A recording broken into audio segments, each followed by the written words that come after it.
Hi, friends, and my dear students. Again, I welcome you all to the fifth lecture of this series on thermodynamics. This session actually is going to be very easy and pretty interesting as well because this time, today, we are going to exclusively talk about something called thermochemistry.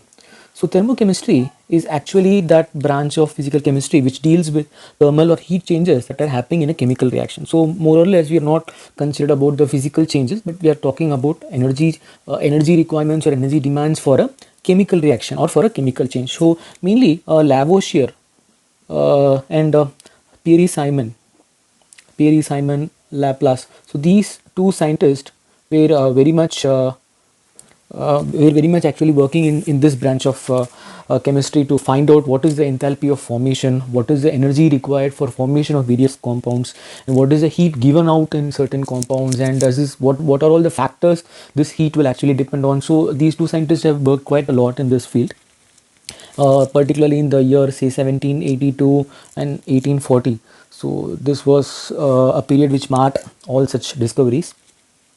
But not let's not get into the history of this much. Let's go and talk about the topic. So now let's say, for example, I have a reaction, uh, hydrogen combining with oxygen to give water. So probably this is exothermic reaction, because here you see hydrogen getting burnt in the presence of oxygen to give you water. So now we will also discuss about exothermic and endothermic in a short while.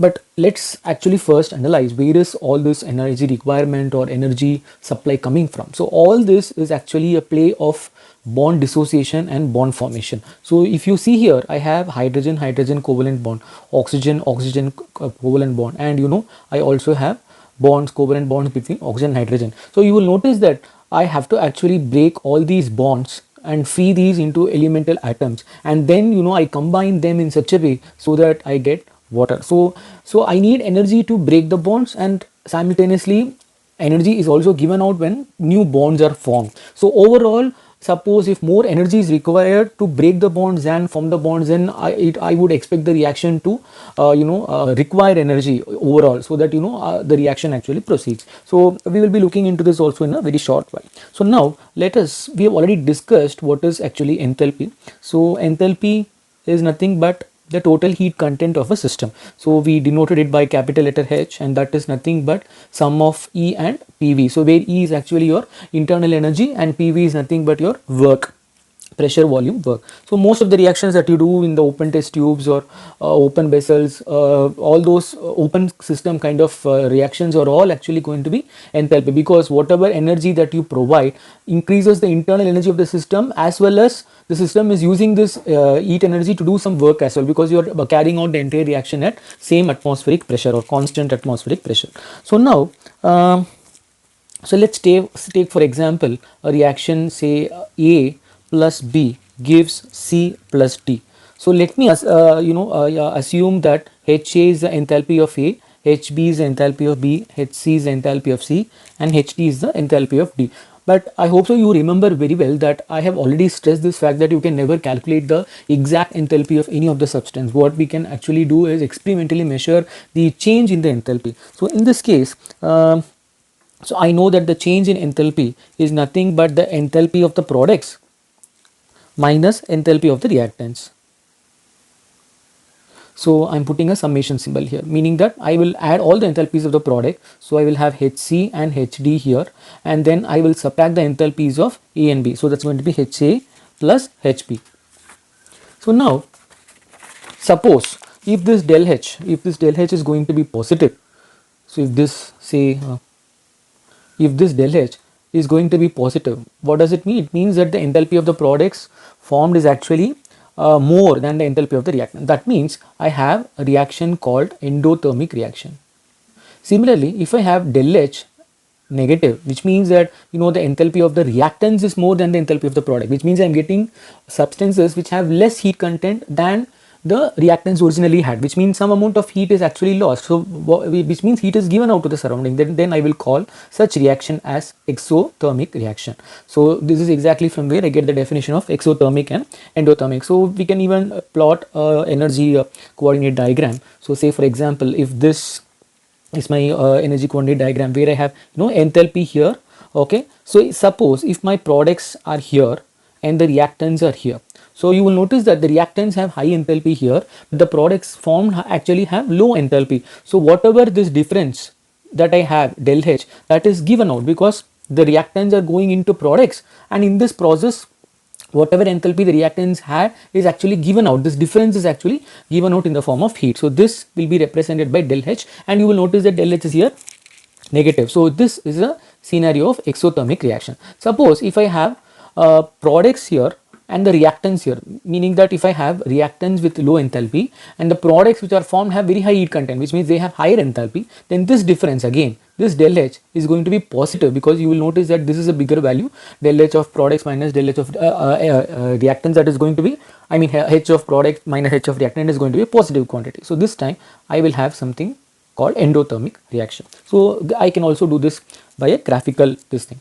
But now you might also have seen a diagram where I have a reactant here and and a product forming here. So here you will notice that you have some energy barrier here. So what is this energy barrier? Let me first try to explain. So here so I have potential energy along my y coordinate, and here if you notice, say for example, let's illustrate this with this example. I have hydrogen in atmosphere and oxygen is also present in the atmosphere, and you know that hydrogen and oxygen combine to give you water vapor. So now why is that I still have hydrogen and oxygen left in the atmosphere? Why haven't they all combined or reacted to give me water vapor? The simple reason is because I need energy to break the bonds between hydrogen and oxygen, which means I need energy to break this bond and set these atoms free, and only then they can combine among themselves and form water vapor. So this energy is actually reflected in the form of activation energy.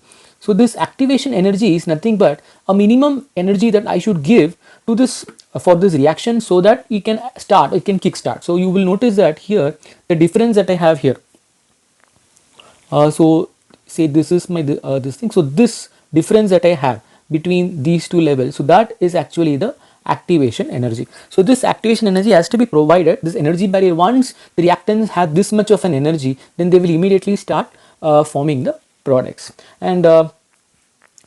and this is this difference that I have between the product and the reactant. So this will be my del H. So this is going to be my enthalpy of the reaction. So you should know the difference between the activation energy and the enthalpy. So this you will notice that here, since the products have higher enthalpy than the reactant, so naturally this is going to be an example of endothermic reaction. Suppose if the products are going to be below my reactants, let us say if I have a scenario where here is my product, so then this difference that I have between the reactant and product is going to be positive, and this is going to be exothermic reaction.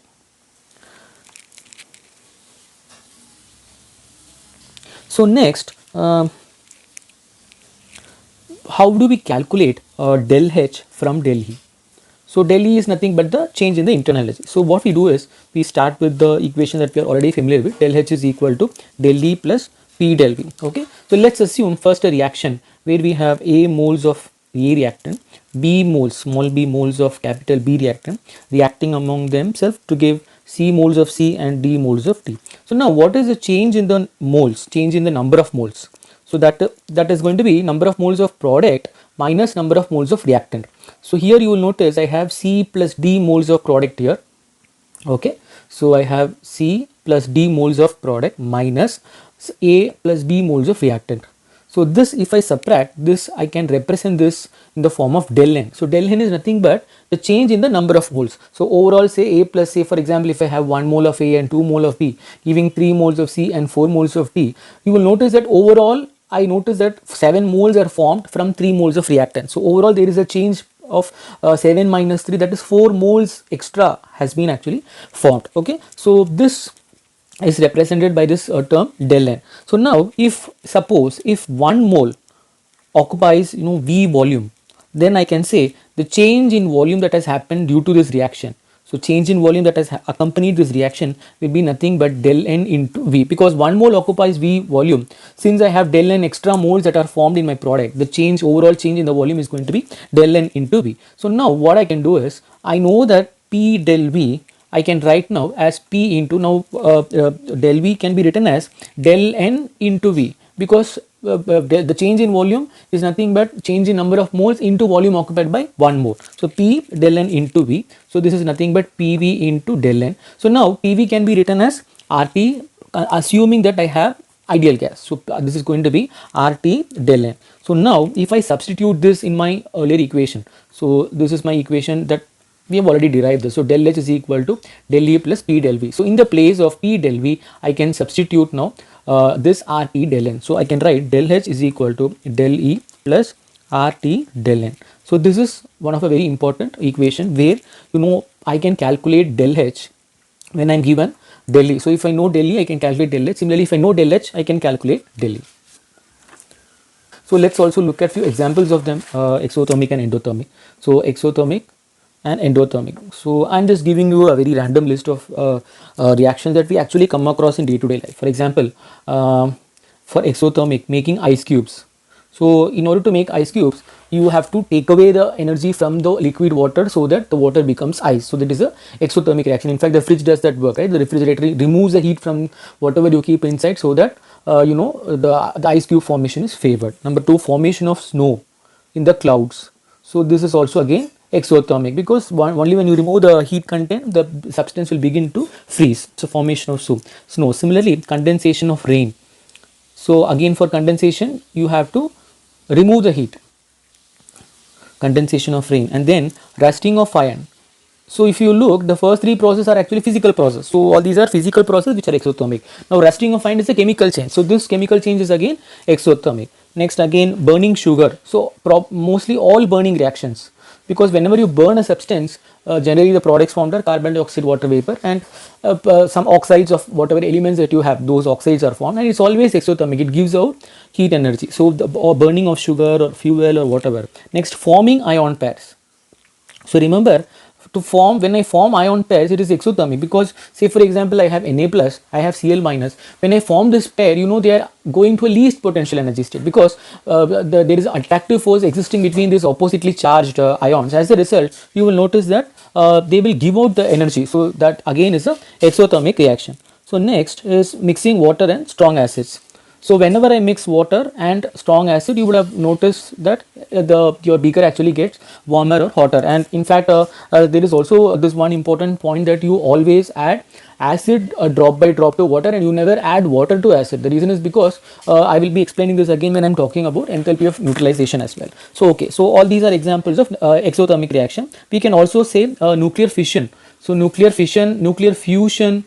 So all these are examples of exothermic reactions. And then dissolution of some salts, which means when you dissolve some salts in water, the heat energy is actually given out. For example, mixing water with calcium chloride. So these are also examples of exothermic. Now for endothermic reaction, just pick all these examples and put them in the reverse way. For example, melting ice cubes. So when you melt the ice cubes, you will notice that you have to supply heat energy, because only when you put the ice on, when you keep it outside, or when you put it on the flame or stove, you notice that it begins to melt. So to melt anything, you have to provide heat. So if you want to melt butter, again it is endothermic, you have to provide heat. If you want to melt wax, yes, again you have to provide heat. So all melting process basically are endothermic. Then conversion of frost into water vapor. So again here you will notice frost is a very thick ice, and water vapor, you're vaporizing something, which means again it is a endothermic reaction. Next, this is very interesting. So baking of bread. So here you will notice that the carbon dioxide is liberated, and and this is an example of again endothermic reaction. Similarly, photosynthesis is a very classic example, because in photosynthesis the sunlight is absorbed and the heat energy is absorbed, and the glucose is formed. So again photosynthesis is a very interesting example. Similarly, melting all solid salts, separating ion pair. So when you are separating the unlike ions, for example, if I have to break the bond between Na plus and Cl minus, I have to supply energy, which means it is again an endothermic reaction. And also when I am actually carrying out certain reactions between salts, for example barium hydroxide octahydrate crystals with dry ammonium chloride, so that is again an example of endothermic reaction. Or reaction of thionyl chloride with cobalt sulfate heptahydrate, so SOCl2 and CuSO4.7H2. So this is again a endothermic reaction. So you must be now in a position to identify which of the following are exothermic and which of the following are endothermic. You naturally go by. So what are the clues that you look for is, you will look for the is there any change in the physical state of the reactants? Probably if something is going from solid to liquid or liquid to gas, then definitely it must involve an absorption energy, or it must absorb, it should be a endothermic process. And if it is going to be other way, it is going to be exothermic reaction. So now let us do a problem based on whatever we have seen so far. So heat of combustion of carbon monoxide at constant volume and 17 degrees Celsius is given to be minus 283.3 kilojoule per mole. Calculate its heat of combustion at constant pressure. So let's first write the reaction. Carbon monoxide plus oxygen half O2 will give you carbon dioxide. So all of these are in gaseous state. So now if you notice here, I have 1 mole of carbon monoxide reacting with half mole of oxygen to give 1 mole of carbon dioxide. So what is the del N here? So del N is going to be number of moles of product, which is 1 because I have 1 here, minus the number of moles of reactant. So I have half here and 1 here. So 1 plus half. So if I subtract this, I will get minus half. So this is the del N. So now what am I being given? I'm being given heat of combustion at constant volume, which means, see, whatever I do in the lab, I've already told you that it is happening at constant pressure, not at constant volume. So if you have to do it constant volume, you have to close the lid or you have to seal the system. That is when the volume remains constant. Then it means that there is no work happening, which means that the system is not doing any work. So when I say at constant volume, then whatever heat I am giving will only increase its internal energy, which means this value that is being given is nothing but del U or del E. So del E is nothing but minus 283.3, and temperature, yes, that is also given because 17 degrees Celsius. So now we have to convert this into Kelvin. So you will have 273, you will add to the Celsius value, so you will get 290 Kelvin. So now you know the temperature, and R is already mentioned to be 8.314 joule per degree mole. So it can be Celsius or Kelvin, the value will not change, it's going to be 8.314. So now we know all of this. What we have to calculate is heat of combustion at constant pressure, which means he's asking you the del H. So we know the relation that del H is equal to del E plus RT del Ng. See, when I say G, naturally this only applies to reaction where all the reactants and products are in the gaseous state. So not necessarily all the reactant product, but I should have at least few of the reactants and products in the gaseous state. That is when I can apply this equation, because this PV and RT are only applicable for ideal gases. So when I have just solid reactions, then I cannot use this particular relationship. So now if I substitute del E with minus 283, so my del H is going to be equal to minus 283.3 plus R is going to be 8.314 into temperature is to minus 283.3 into minus half, because that is my del Ng. So this, if I simplify, I will get minus 284.5 kilojoule. So answer is going to be minus 284.5 kilojoule. So now before I go to the next problem, what is the practical application? Because right from the first video, we have also been looking at the practical aspects of thermodynamics, because learning anything just theory is not going to help us in the long run. So why do we need this where is this exothermic and endothermic concept being used? So here if you see, you see a slide on your screen. So this here I have shown you the hot pack and the cold pack. So these are actually used by athletes and also the doctors sometimes prescribe this if there is some inflammation or swelling in your tissues. So what this basically is made up of is, you have a bigger plastic foil, and inside this plastic foil you have another pouch which is actually made up of a very thin polymer material, and inside this polymer material you have water, and in between these two pouches you have dry chemicals filled. So these dry chemicals, once when this inner pouch is actually broken or it's teared off, what happens is water reacts with this salt, and either it gives out heat or it absorbs heat. So this depends on what dry chemicals you have in between these two layers. For example, say suppose if I have calcium chloride, or say magnesium sulfate, or even sodium acetate. So in all of these cases you will notice that when water reacts with these salts, they will produce heat, because these are all exothermic reactions. So dissolution of all these salts is exothermic. As a result, the temperature will rise. So this probably can help you in the dilation of blood vessels. So when there is a circulation problem, when there is a circulation of blood problem in your vessels, when you tie these hot packs and keep them for some time, the vessels become dilated and the blood flow becomes more and more easier. Similarly, cold packs, in case if you require cold packs, you can have say ammonium nitrate. So ammonium nitrate will actually react with water and form the ammonium hydroxide, and but the main thing is here that this reaction is actually endothermic, which means it will absorb the heat from the surroundings and the salt will dissolve in the water, which means it is going to pull out the heat from the surroundings. So surrounding is nothing but your body, because you are tying it up with your body, so it will absorb the heat from your body. As a result, you will feel cold. So this probably might help ease out the inflammation that is there in your tissues. So all these are practical applications of this exothermic endothermic concept. So now thermochemical equations. So what are these thermochemical equations?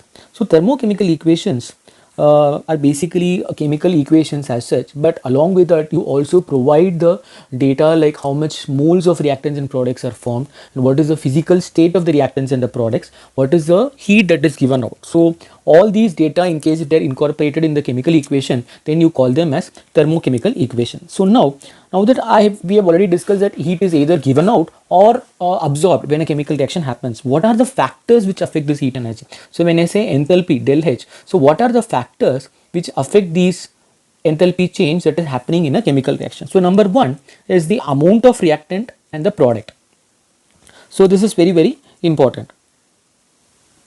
So because when I say 1 mole, if I say 2 moles of a reactant is say for example, if I have 1 mole of carbon is oxidized to carbon dioxide, and in another case I have say 2 moles of carbon being oxidized, the heat is not going to be same. So more the amount of reactant, more will be the heat absorbed or given out. So amount of reactant on product will definitely decide the enthalpy change. Number two is physical state. So physical state is also very important. For example, I will just give you one example. So let's say hydrogen in the gaseous state reacts with oxygen in the gaseous state to give water in the liquid state.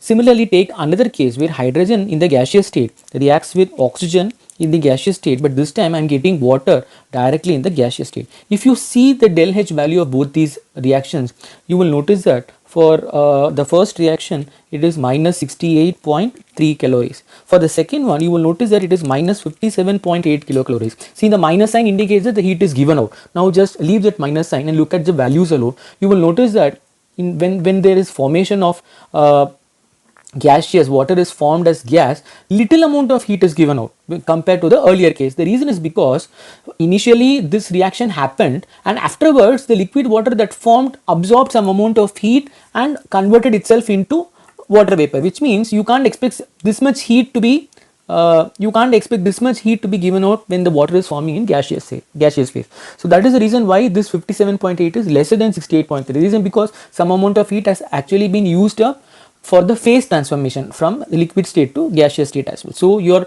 phase or physical state will also decide on the enthalpy value. The third important factor is very important. It is temperature. So at what temperature are you carrying out the reaction? So that will also determine or decide your enthalpy value. Temperature also plays a very important role. Similarly, pressure also plays a very important role in determining the del H. So now let us talk about how this temperature affects the heat of the reaction. So for this we are going to study something called Kirchhoff's equation.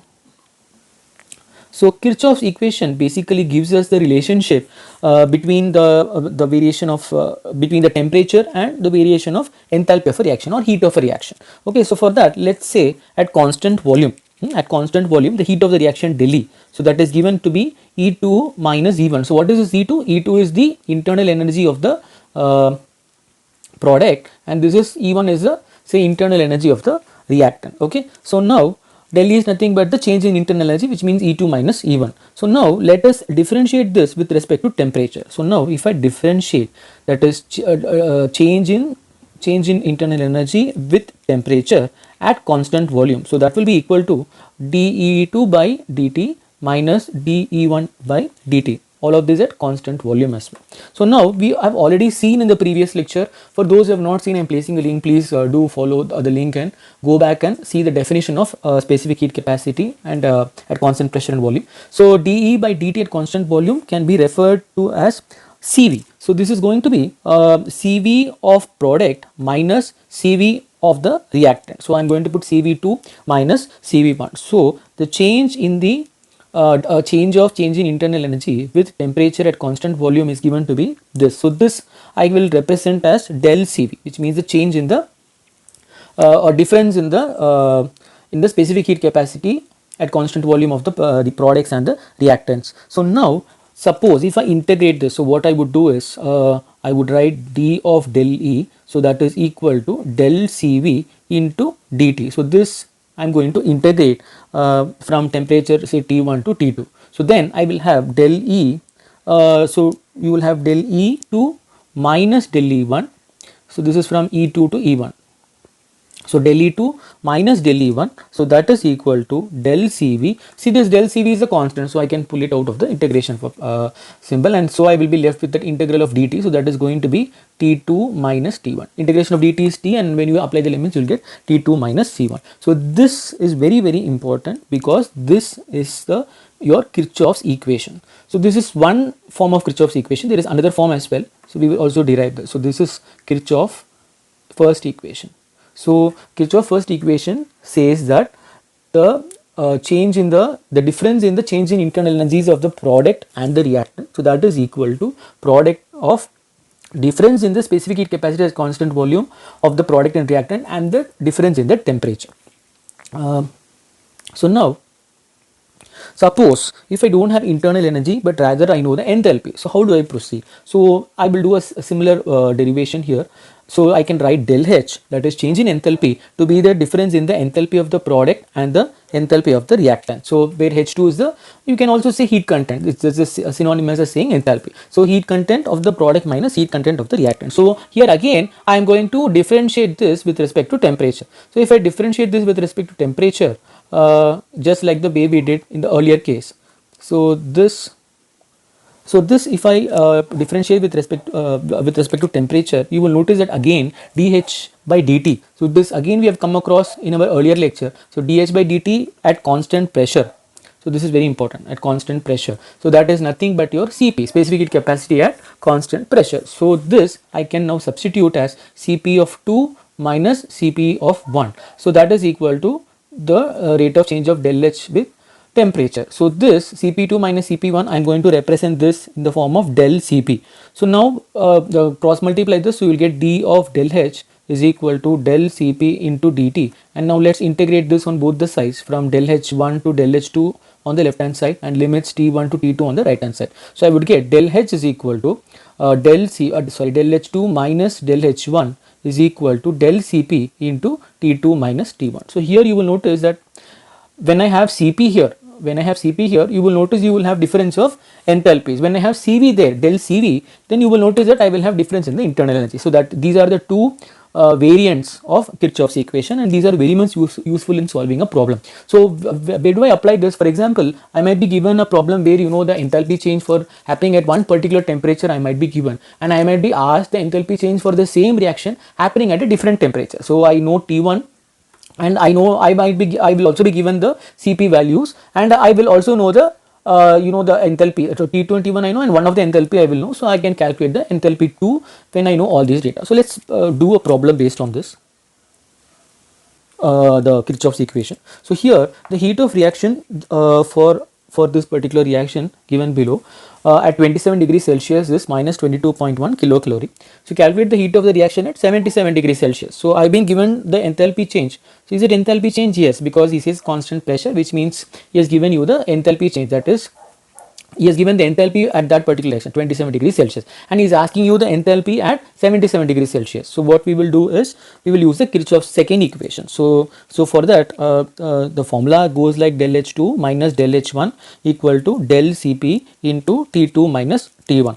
So now for what all do I need? I need to first calculate del Cp. So to calculate del Cp, I have to add all the Cp of the products. So the products HCl Cp is going to be 6.80, that is part of your question. And please, whenever you do such problems, make sure that all of the data that are given are in the same units as well. So 6.80 minus the Cp values of the reactant. So 6.82 plus 7.70. Now is this right? No, this is not right. The reason is because whatever is given is actually per mole, but when you look at the equation, you notice that only half a mole of chlorine and half a mole of hydrogen are reacting, which means this is per mole. So I have to divide this by half in order to get the Cp value for half a mole. So if I do this, I will be getting 6.80 minus 7.26. So that will come out to be minus 0.46 calories. So this is my del Cp. Okay, so now we have got the del Cp value. What about T2 minus T1? That is also very clear, because the T2 is 77 and T1 is 27 degrees. So if I subtract this, so you can convert this into Kelvin and subtract, but the value is going to be the same. So I'm straight away subtracting this 77 minus 27. So what you will get is 50. So but this is given. Okay, so this, so T2 minus T1, that is also, that also we have found out to be 50 Kelvin. So now we know del Cp, we know T2 minus T1, and we know also del H1, because the enthalpy of the reaction at 27 degrees Celsius is given. So what I need to calculate is del H2. So that is going to be del H1 plus del Cp into T2 minus T1. So now just plug in all the values. Del H1 is minus 22.1 kilocalorie plus, but just be careful here, this is in calorie. So this I have to convert into kilocalorie. So if I convert this into kilocalorie, I will get 0.46 into 10 power minus 3 kilocalorie, or I will write minus 4.6 into 10 power 4 kilocalorie. So now this, if I substitute, I will get answer to be minus 22.123 kilocalorie. So the answer for this is going to be minus 22.123 kilocalorie. So I'm just leaving this question to you. You just have to substitute and check with your calculator if you're getting this value. You just have to plug in the del H1 value, which is given to be minus 22.1 kilocalorie, and del Cp that you have already calculated to be this value, minus 4.6 10 power minus 4, and T2 minus T1 also you have calculated to be 50. So when you substitute all of this, you will get answer to be minus 22.123 kilocalorie.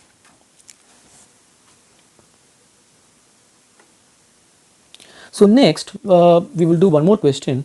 So here the heat of reaction for formation of 2 moles of ammonia was found to be minus 21.976 kilocalorie at 27 degrees Celsius. So calculate the heat of the reaction at 50 degrees Celsius. So similar type of problem, and you will notice here again Cp values are given, molar heat capacities are given.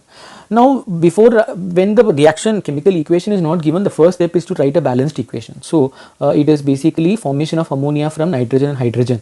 Okay, because he has given nitrogen, so I assume that it is formed from nitrogen. So this is your reaction, and since he says 2 moles of ammonia, I'm going to put 2 here. So that is going to leave me with 3 moles of hydrogen on the left hand side. So this is my reaction, and for this particular reaction I've been given the enthalpy change to be minus 21.976. So now what is the same, it's just the same equation. So del H2 minus del H1, that is equal to del Cp into T2 minus T1. So now del Cp you know how to calculate. So now for so let's first calculate del Cp. So that is nothing but the Cp value of product, that is 2 times of NH3, so that is given to be 8.86. So 2 into 8.86. The reason why I'm multiplying by 2 is because I have 2 moles of product formed. Okay, minus whatever I have in the reactant side. For nitrogen it is 6.8, so just 6.8 plus 3 moles of hydrogen. So I will multiply this by 3 into 6.67. So this, if I simplify, I'm going to get minus 9.39 calories. So 9.39 calories, or I will say into 10 power minus 3 kilocalories. The reason why I converted, because my Cp value I have in kilocalorie. So the all I should have in terms of kilocalorie, so that my del H2 also I will get in kilocalorie. So now temperature difference T2 minus T1, this is 27 degrees Celsius, this is 50 degrees Celsius. So as I already told you, just subtract these. So you will get the temperature difference to be 23 Kelvin. Okay, see, this is again, if you convert again this into Kelvin and separate, you will still get the same value, because 273 will get cancelled. So in such cases, let us not waste time in unnecessary unit conversion. So you will get 23 Kelvin as T2 minus T1. So now I know del Cp, I know T2 minus T1, I know del H1 as well, because del H1 is minus 21.976 kilocalories. So I have to calculate del H2. So that is going to be del H1, which is minus 21.976 kilocalorie, plus del Cp. So del Cp is nothing but minus 9.39 into 10 power minus 3 into T2 minus T1 is 23 Kelvin. So this, if I simplify, I will get answer to be 22.192 kilocalorie. See now, the reason why I took this problem is because, yeah, I know all of you would be able to solve this once the formula is given. You will notice that at 27 degrees Celsius, this reaction is actually exothermic, because you will notice there is a minus sign, which means this much kilocalories is given out. But once the temperature is elevated to 50 degrees Celsius, you notice that this reaction is actually becoming endothermic. So actually this reaction is something called Haber's process. So this Haber's process is nothing but formation of ammonia from nitrogen, and you must have studied this as well. You use catalyst also here. Finely divided iron is used as a catalyst. For this Haber's process, there is an optimum temperature and optimum pressure where you get the maximum yield of ammonia. Okay, so here again it's very obvious when you calculate that, when you raise the temperature of the reaction more and more, what happens is you end up providing energy for this reaction to happen. So that is the reason why this Haber's process is actually carried out at low temperature, because at low temperature the heat is given out and the reaction proceeds, whereas at higher temperature this reaction actually becomes endothermic, which means you have to spend energy, heat energy, in order for the reaction to actually happen. Okay, so next we are going to talk about different types of enthalpies of reaction. So depending on what chemical reaction I am dealing with, I can have a very general classification as heat of formation, heat of combustion, heat of solution, heat of neutralization, heat of fusion, heat of vaporization, heat of sublimation, heat of transition, and so on. So now let's just look into one by one what actually these mean. So first, heat of formation. So the enthalpy change that takes place when one mole of compound is formed from its element. So that is called heat of formation.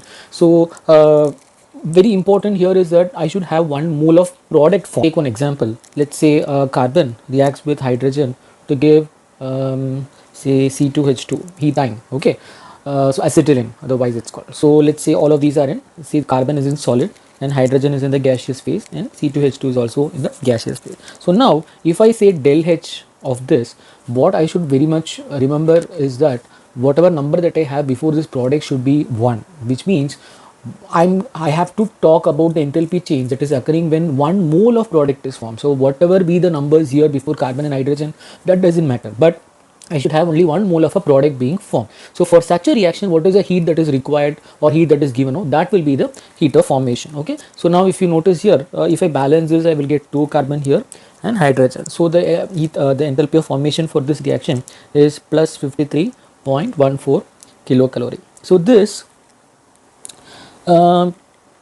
is the endothermic reaction, because you see del HF is positive. So suppose if I say one reaction, say H2 plus Cl2 gives 2 HCl, okay, and I say del H for this reaction is minus 44 kilocalorie. So now if I ask you a question, what is the enthalpy of formation of HCl? Definitely it's not minus 44. The reason is because you see number 2 here before HCl, which means whatever enthalpy change that has happened is for formation of 2 moles of HCl. But according to my definition of heat of formation, the heat change that accompanies 1 mole of formation, 1 mole of a product formation, that is what is my heat of formation. So this value I will divide by 2 because I have 2 here. So my del HF heat of formation is going to be of HCl is going to be minus 22 kilocalorie per mole. So now here you will notice you don't have per mole here, but here I can say per mole. So next, sometimes you also come across a term called standard heat of formation. So what is the standard heat of formation? So now you know that already we have seen that depending on the temperature, depending on the pressure, also my heat content might change. That is what we have seen in the Kirchhoff's relationship. So when I say 22 kilocalorie in my earlier example for HCl, at what temperature is that? That is not being mentioned, which means my data is inadequate. So that is why I have this term called standard heat of formation. Here, whatever heat change or enthalpy change that is accompanying at standard conditions of temperature and pressure, which means 298 Kelvin and 1 atmosphere pressure. So at these conditions, what is the heat that is given out or absorbed? That will be my enthalpy of formation. Okay, standard heat of formation or standard enthalpy of formation. So now how will I calculate del H naught from del H naught F, which means how do I calculate standard heat of reaction from standard heat of formation? So I have a formula. So del H naught, that is given to be the standard heat of formation of products minus standard heat of formation of reactants. So this I will say product this I will say reactant. So whatever heat that is the difference between the enthalpy change of product and the reactant, that difference is what is actually given out or absorbed. So that will be the standard heat of the reaction. So standard heat of the reaction basically is the difference in the enthalpy content of product and the reactant. So this is one another important relationship. So now let's solve a problem based on this relationship. Okay, so look at this question. The standard heats of formation of ethanol, C2H5OH, carbon dioxide and water are given in the data.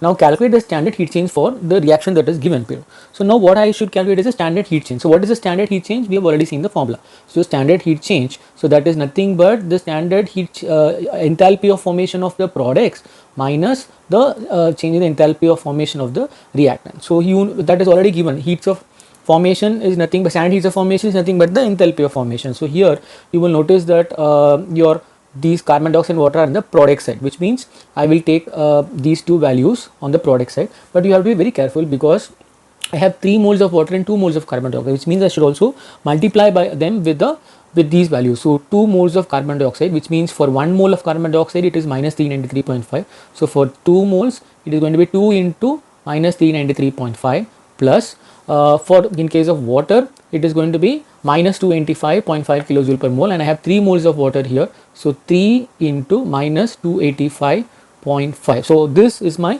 total enthalpy of formation of products. This minus now sum of enthalpy of formation of reactants. So that is going to be 3 moles of oxygen and 1 mole of ethanol. So 3 moles of oxygen, so that is going to be 3 into standard heat of formation of all elements in the naturally occurring state is 0. So please remember this. So as a result, since oxygen occurs in the atmosphere as oxygen itself, so the value of this is going to be 0. So heat of formation of oxygen is 0. So 3 into 0, and I will have also this value, that is enthalpy of heat of formation of ethanol. So that is going to be plus minus 277.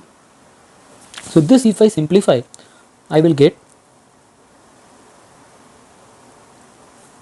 minus 1366.5 kilojoule. Okay, so you might ask that carbon dioxide also occurs as carbon dioxide in atmosphere, but the thing is that carbon has to be burnt to get carbon dioxide, whereas oxygen will exist in the atmosphere itself as O2. You don't come across monoatomic oxygen freely in the atmosphere. You have to provide energy to break it into monoatomic oxygen. So that is the reason why for O2 we have used the value 0 here, which means all standard heat of formation of elements in their naturally occurring state will be 0. Heat of combustion. So what is heat of combustion? So heat of combustion is nothing but the enthalpy change which is happening when 1 mole of a substance is completely burnt in excess air or oxygen. So all these terms are important. I should have enough oxygen so that my reactant is completely oxidized. For example, I will tell you, say carbon, if I oxidize it in very limiting quantity of oxygen, the product that you can expect is only carbon monoxide. And for this particular reaction, the del H is going to be only minus 26 kilocalorie. Okay, now is this the heat of combustion of carbon? No, this is not. The reason is because if I completely oxidize carbon, the product that I should expect is carbon dioxide, not carbon monoxide. So there is further oxidation of this carbon monoxide also possible to give me CO2. So if you notice, for this carbon becoming carbon dioxide, the del H value is actually minus 94.3 kilocalorie. So this is my heat of this reaction, that is heat of combustion of 1 mole of carbon. Okay, so always remember that 1 mole should be present here, and number 2 is that whatever product that you get should be completely oxidized product. Okay, it should not be a partial oxidation. And what is the use of this heat of combustion? So basically this has 3 uses. Number 1 is that this can be used to calculate the heat of formation. So because if you notice, sometimes it is just the ulta thing. So like C plus O2 gives CO2. So heat of formation of carbon dioxide is nothing but the heat of combustion of carbon just with a so I can calculate the heat of formation of many organic substances using heat of combustion. For those substances for which I cannot calculate heat of formation, what I would do is, I would we have already discussed this bomb calorimeter. So I burn say 1 gram of fuel or 1 mole of fuel, and I calculate the internal energy and the enthalpy change, and from that I can easily calculate the heat of formation. This is especially for many of the organic compounds. And second application is that it is used to find the calorific value. So calorific value is nothing but amount of heat that is produced in calories when 1 gram of a substance, so this is very important, so this time I'm not saying 1 mole, when 1 gram of a substance is comparable, take a methane, so CH4, so this reacts with oxygen, which means you burn it completely in the oxygen, and the products that you get is carbon dioxide in the gaseous state as well as 2 moles of water. So this is in liquid state. And what is the del HC, that is heat of combustion of this? This is minus 890.3 kilojoule. So this is the amount of heat that is given out per mole. If 1 mole of methane is burned, what the amount of heat that is liberated is minus 890.3 kilojoule. But what I want is calorific value. What is calorific value? Amount of heat given when 1 gram of a substance is burned. So now it's very simple.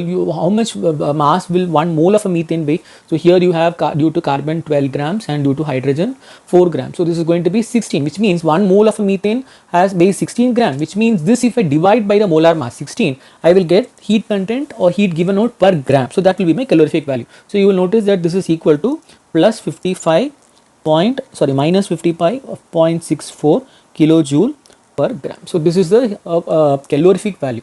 So calorific value is always calculated per gram, whereas heat of formation is calculated per mole. Next, third important application of this is actually deciding the constitution. So based on what type of bond I have, so for example, say C double bond O, C double bond O. So this is my carbon dioxide. So if I am breaking this, I am breaking 2 CO bonds. Okay, and amount of energy that is required to break the C double bond O is fixed, which means if I take this and multiply by 2, that is nothing but the total energy that I require to break this CO2 completely into parts. So because I know the bond dissociation energies for most of the bonds, with the calorific value or with the heat of combustion, I can guess like what kind of bonds are present and what elemental atoms are present in that molecule. So this is also very important. In fact, the whole concept of aromaticity and the benzene structure, the Kekulé structure of benzene that we have here, that even has been decided by such a mechanism, by heat of hydrogenation. So if you notice, they actually found out that the amount of heat that you break, when you break 3 C double bond C bonds, is not the same as the heat that you get when you break all these 3 pi bonds here. The reason is because because of the aromatic character here, the amount of energy given out is actually less. So these are few applications of heat of combustion. So next we are going to talk about heat of solution. So heat of solution again is change of enthalpy when 1 mole of a substance is dissolved in a specified quantity of solvent. So this is where I have to actually give attention. Why do I say specified quantity of solvent? The reason is because at a given temperature, so temperature also should be fixed. So the reason is because at a particular temperature the solubility is fixed. So say for example, if I have say let's take the case of magnesium sulfate, okay, or say no, let's just take the case of copper sulfate.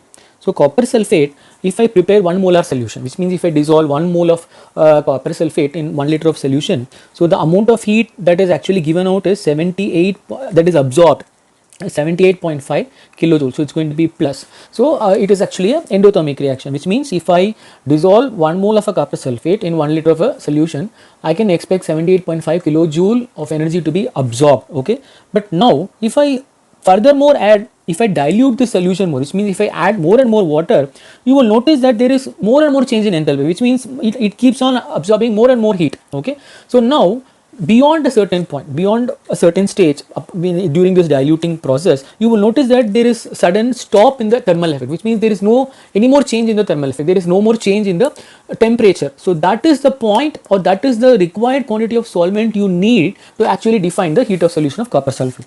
Is the change in enthalpy when 1 mole of a substance is dissolved in a solvent, so that further dilution does not give any change in enthalpy, which means it should be most diluted and also further dilution should not produce any change in enthalpy. At that particular dilution, what is the heat that is given out, that will be the heat of solution of that particular salt. Okay, so for example, I am just giving you a few examples. KCl, when I dissolve, so this is in solid and this is in liquid, so I will get KCl, and this time I will put aqueous. Okay, which means KCl is now present as ions in water, so that is the meaning of writing aqueous here.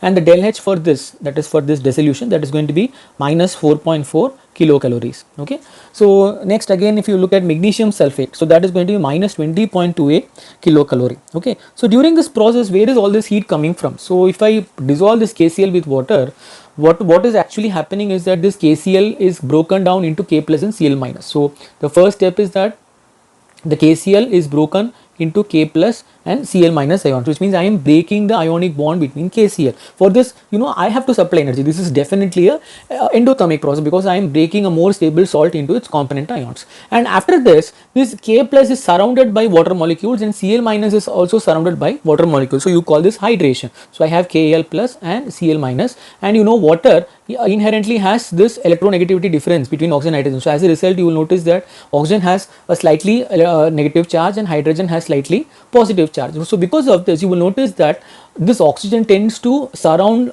the potassium this way, so that this entire potassium atom gets hydrated, which means it is being completely surrounded by water molecules. Similarly, in the case of chlorine, you will notice that the hydrogen probably will form bonds. Hydrogen of the water will form bonds with the Cl minus atom. So in this process, you will notice that I am associating oppositely charged ions with K plus, which means this is going to give out energy because this is going to more stable potential energy state, which means this process is going to be exothermic. So you remember the first process that we talked about was bond dissociation. We are breaking the ionic bond, so that is endothermic. And the second step, that is the hydration of potassium, hydration of Cl minus, all these are exothermic. So the difference, or when I add these two energies, I might either get plus or minus, depends on the magnitude of both these reactions or both these steps. So this, when I add, what I get is nothing but the heat of the solution.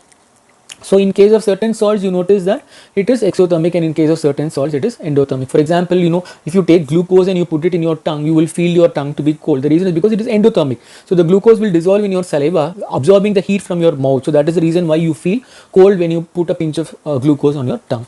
So similarly, ammonium nitrate that we discussed in the cold pack, so that is also again an endothermic reaction. So it takes away the heat and dissolves. But whereas if you look at these cases where I have KCl and magnesium sulfate, so all these reactions are exothermic, which means they give out heat when you dissolve them. So when you dissolve them in the beaker, you will notice the solution becoming a bit warmer actually.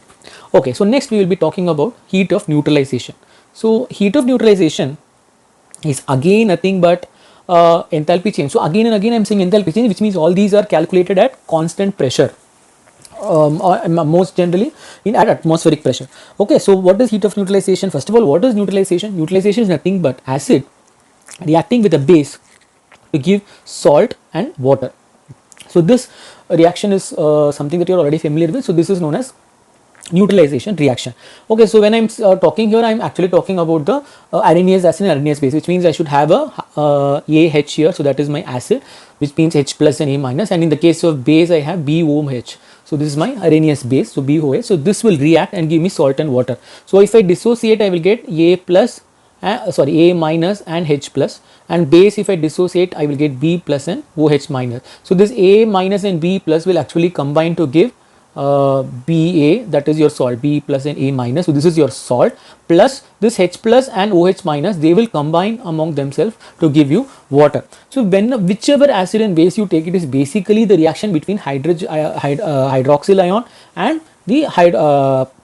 and the proton to give you water. So that is why the del H for an acid base reaction is always approximately constant. For example, I will give, okay, and you react it with NaOH. So this is a strong acid. So I put aqueous, which means all of these are being taken in water. If I take concentrated NaOH pellets and put it in the HNO3, then that heat is not actually heat of neutralization. All of them should be dilute, which means all of them must be taken in little amount of water. Okay, so aqueous. So this will give you so here you notice it is H plus and NO3 minus, similarly Na plus and OH minus. So Na plus and NO3 minus will combine to give you sodium nitrate salt, and H plus and OH minus will give you water.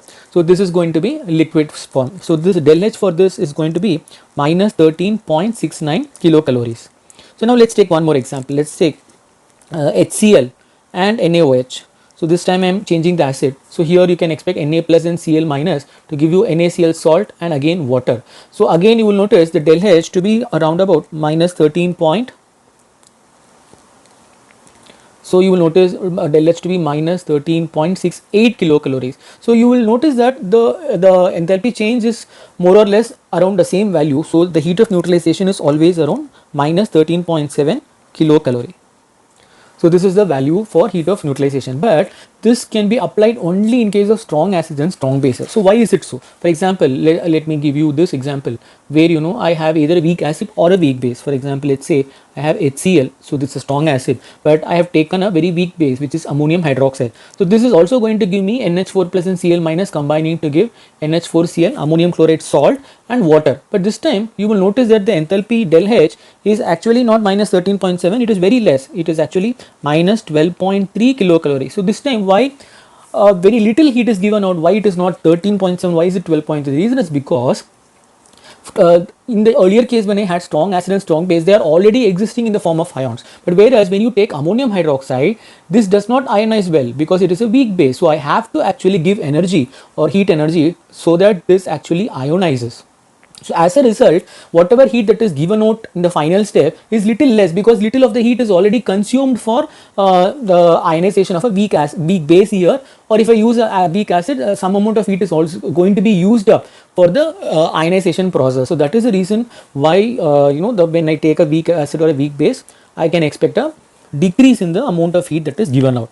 Okay, so this decrease in the heat also can be calculated. For example, say for example the example that we have taken, so ammonium hydroxide that is dissociating to give you NH4 plus and OH minus. So let's say the del H for this particular thing is actually Q, which means Q kilocalories. Okay, and in the next step H plus combines with OH minus and the Cl minus, that is from the HCl, to give you H2O in the liquid state and Cl minus, that is going to be spectator ion. So Cl minus will stay as such. So this, for this del H is going to be equal to minus 13.7 because here you notice that H plus and OH minus combining to give water. That is the same case that we had in case of strong acid and strong base as well. So the del H is going to be fixed here, which is del H is minus 13.7. So now this value is something that I have already established. Okay, and now when I do an experiment where I carry out a reaction between HCl and NH4OH, I can measure the temperature rise, and I can also calculate the amount of heat given out, to overall amount of heat given out. So that I have calculated to be actually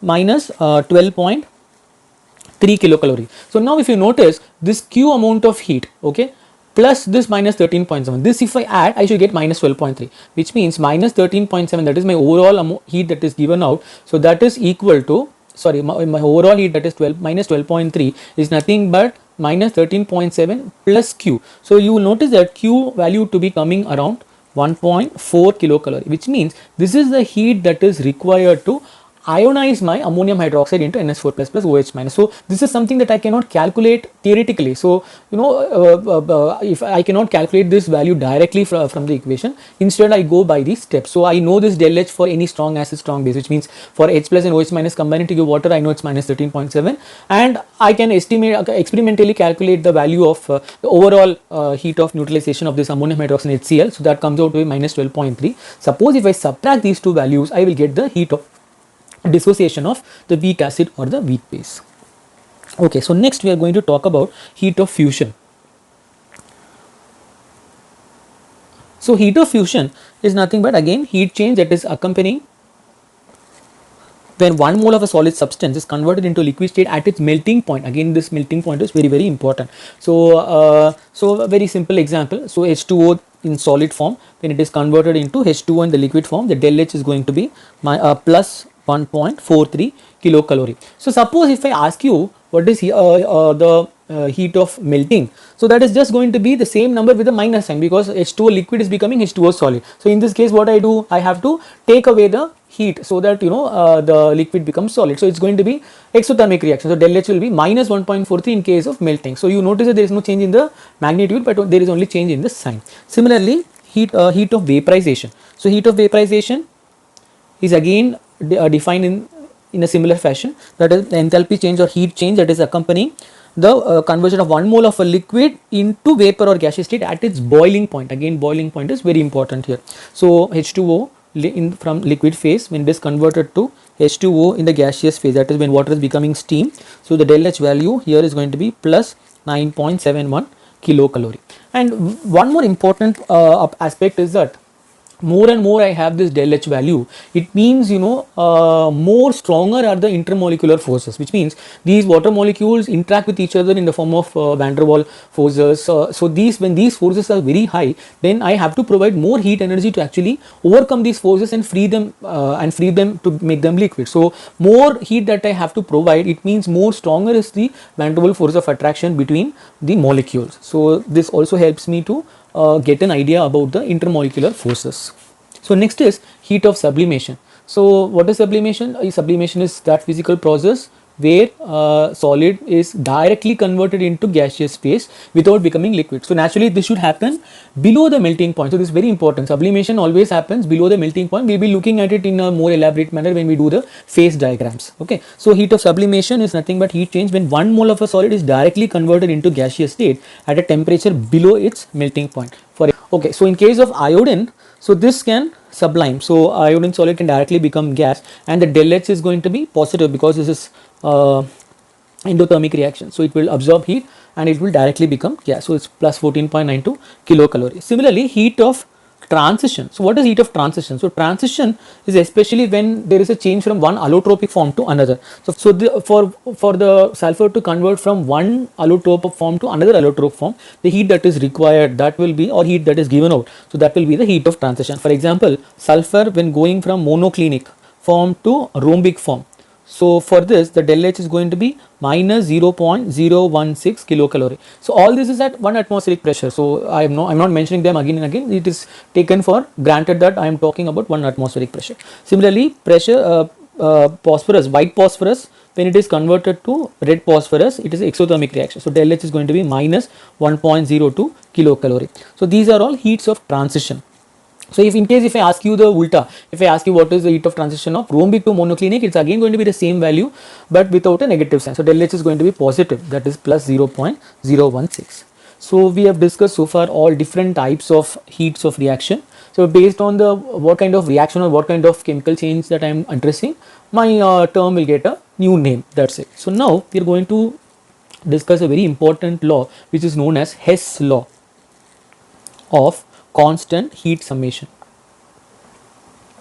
So this is a very important law in thermochemistry, and this is indirectly based on law of conservation of energy. So for this, let me just illustrate this with an example. So say for example I have a substance A which actually becomes substance Z. Okay, so A is becoming Z, and for this particular reaction, let's say that the enthalpy of formation of Z, so that is equal to minus Q1. Okay, which means Q1 amount of heat is given out. So this is one way. Imagine or assume that I have another way in which I can carry out this process. Say for example A first becomes B, okay, and it gives out Q1 heat, and then B becomes C. In this time it gives Q2 amount of heat, and C overall becomes Z, and this time it gives you Q3 heat, which means the del H here in each case is actually minus Q1 minus Q2 minus Q3. The Hess law now states that this heat that is given out in the first process should be same as the sum of the heat that is given out in the second process, which means no matter however you carry out the reaction, you might go like you might take the lift and go, you might use the stairs and go, whichever way you go, the amount of heat energy that is given out is going to be same, which means whichever way you adopt to form the product Z, the total amount of heat that is involved in this reaction, that is from conversion of A to Z, is going to be fixed and same irrespective of the method that you use. See, in case let's argue that it is not same. Okay, so let's say that they are not same. So then say I have A, so this A is becoming B and B is becoming C, C is becoming Z. So say A is becoming B giving out Q1 heat, and B is becoming C giving out Q2 heat, and C is becoming Z giving Q3 heat. And in case if A is becoming Z just giving capital Q. Suppose if Q1, Q2, Q3 is not same as Q, what I can do is I can generate heat from nowhere, which means suppose if I say that this is less and this is more, and say if I add all of this is very less, then what will happen is that Q1 plus Q2 plus Q3, you will notice you can actually generate heat then, because you have actually found out a technique to create heat from nowhere. So this will defy the law of conservation of energy. So that is why I said at the very beginning that Hess law is based on law of conservation of energy. So now we will illustrate this with one practical example instead of taking this A, B and Z. Okay, so burning of carbon to carbon dioxide. So one way is that I've already given this example. One way is that you can burn the carbon completely in the oxygen and form carbon dioxide. So this time your del H is going to be minus 94.05 kilocalorie.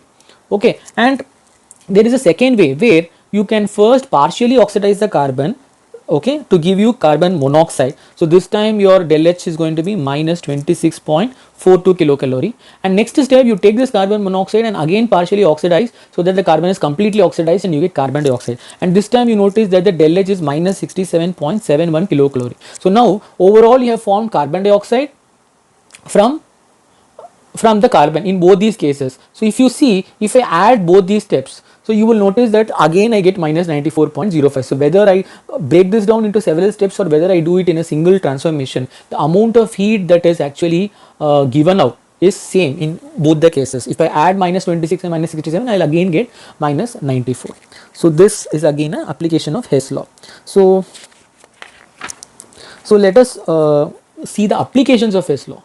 So what are all the applications of Hess law? There are basically three applications. One is I can determine the heat of formation of substance which I cannot measure experimentally. So this is basically used to calculate heat of formation of substance which I cannot do otherwise, by experiment I cannot determine.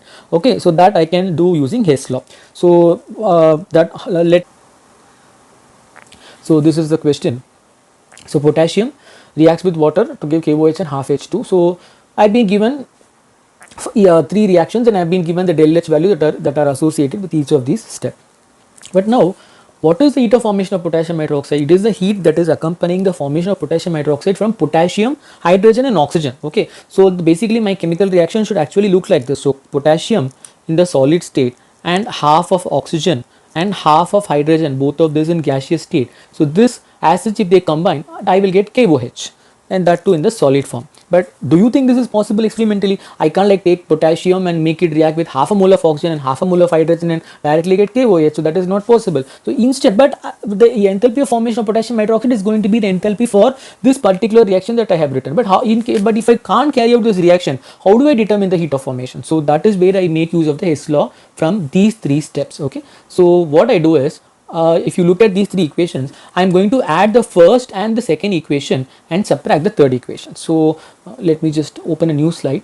Okay, so now you will notice on your screen that I have added the first and the second equation here, and I have subtracted the third equation. Similarly, I have added the first and second equation and I have subtracted the third equation here. So what am I basically doing is, if you notice, this KOH aqueous and KOH aqueous can cancel out on the right hand side, and this KOH solid I can bring to the other side, so that will become plus. So you will notice that this overall equation is potassium solid with again water liquid, and water liquid will get cancelled here. So hydrogen in the form of gas plus half O2 in the form of gas gives me this KOH I have brought to this side. So KOH as solid plus half H2. So this I am taking it to the left hand side. So 1 minus half will become half H2. So you see, I have got back the equation which I really wanted to for which I wanted to actually calculate the enthalpy change. So by adding or subtracting the equations, I can get my desired equation. So basically what I am stressing here is that the thermochemical equations may be multiplied, added or subtracted just like ordinary algebraic equations. So but what is very important to remember is that when you multiply the entire thermochemical equation by a number, the associated enthalpy value also should be multiplied by the same number. So that is important and that you should note.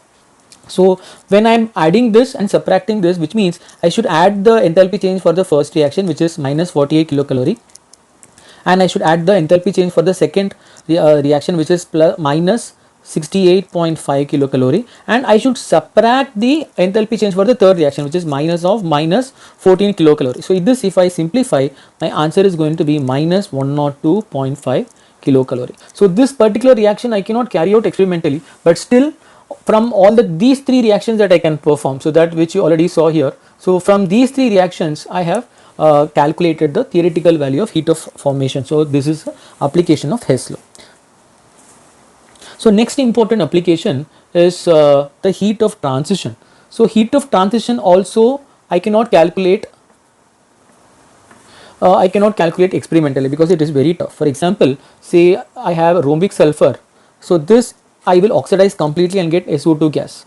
Similarly, I have this monoclinic sulfur, which means allotropic form of sulfur, so that if I oxidize I get the same SO2 gas. Okay, and the del H for the first step is minus 291.4 kilojoule, and in the second case the del H is going to be minus 295.4 kilojoule. So now what I want to find is the heat of transition, which means what is the heat change that is accompanying the transformation from rhombic sulfur to monoclinic sulfur. So what I will basically do is just subtract these two equations. If I subtract, what happens? Sulfur rhombic minus sulfur monoclinic, O2 and O2 will get cancelled, SO2 and SO2 will get cancelled. So that is this becoming here 0. So which means this monoclinic I can take to the other side. So sulfur rhombic becoming sulfur monoclinic. So that is nothing but the difference in the enthalpy change. So minus 291.2 minus of minus 295.4. So the answer that you can will get is around 4 kilojoule.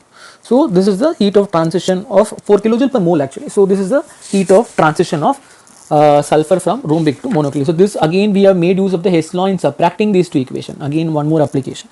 Then one more application is determining the heat of various reactions. So few reactions it is not possible to carry out them in the lab, so experimentally. So for that I can again use Hess law. For example, take dimerization of NO2 to N2O4. So for this, just consider these two reactions, N2 plus 2O2 giving 2 NO2 and N2 plus 2O2 this time giving me N2O4. So for each of this reaction I know the del H value. So in the first case the del H is 67.9 kilojoule. The second case the del H value is going to be 9.3 kilojoule. This is data that I have already and these are easy to perform. Okay, but now I'm interested to find what is the enthalpy that is associated with the formation of N2O4, which means 2 NO2 giving N2O4. So using Hess law I have to work out on these two equations and get this equation that I have boxed. So how do I do that? Very simple, just subtract these two this thing. So if I subtract second from 1, so 2 minus 1 if I do, what I will get is, so this will get cancelled, this will get cancelled, I will have N2O4 minus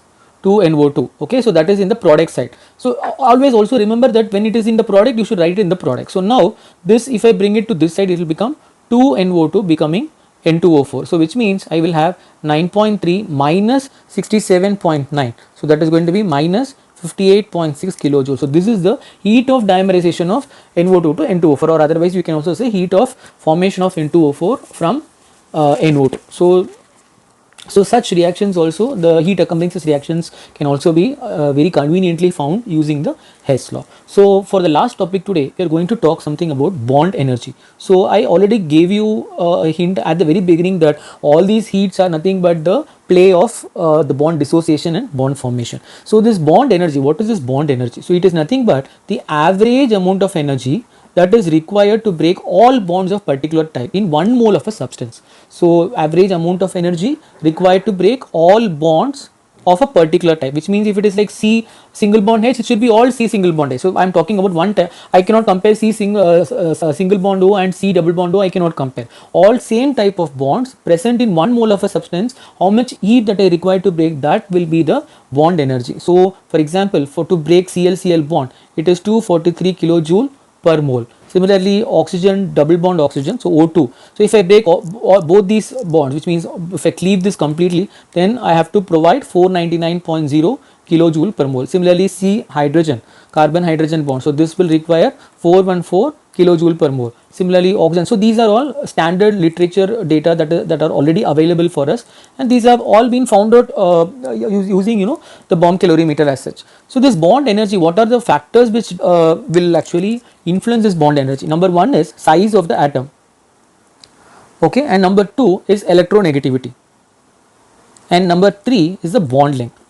So these three are the important parameters which will decide the amount of energy required to break the. Say that we want to determine the bond energy of CH. So how do I do this? So for this purpose, what I will do is I will take this particular reaction where I combine carbon with 4 hydrogen atoms to give CH4. So this will give me the heat of formation of methane. So by combining hydrogen with carbon. So next is this carbon solid to convert it into gaseous carbon. So I might require some heat. So this is nothing but the heat of sublimation of carbon. Okay, so now if I know the heat of sublimation of carbon, this heat, and also if I know the heat of formation of methane from the solid, so if I add both these things, then and also I have to take into account the heat of dissociation of hydrogen into atom, because hydrogen has to be first of all split into hydrogen atoms. So for this also requires some heat. So if I take this the heat that is required to break the hydrogen atoms, the heat that is required to form the methane from carbon and hydrogen atom, the heat that is required to convert the solid carbon into gaseous carbon, if all of these are added together, then that value is going to be 398 kilocalorie per mole. So this is the heat of formation of methane as such. But if you notice the methane, you have four identical carbon hydrogen bonds, because they're tetrahedral structure. So you have a 4 carbon hydrogen bonds. So which means this, if I divide by 4, so I will get around 99.5 kilocalorie per mole. So this is the energy required to break one carbon hydrogen bond. So this is how I calculate the bond energy. This is just one example to show you how bond energies have been calculated. Okay, I hope so. Today's lecture must have been very enjoying to all of you. In the next lecture, we will be talking about the gas laws, liquefaction of gases, and also the critical points. Thank you, friends and students. Please do subscribe to the channel and share this link with all your friends, and do discuss all your comments, all your doubts in the comment section as well.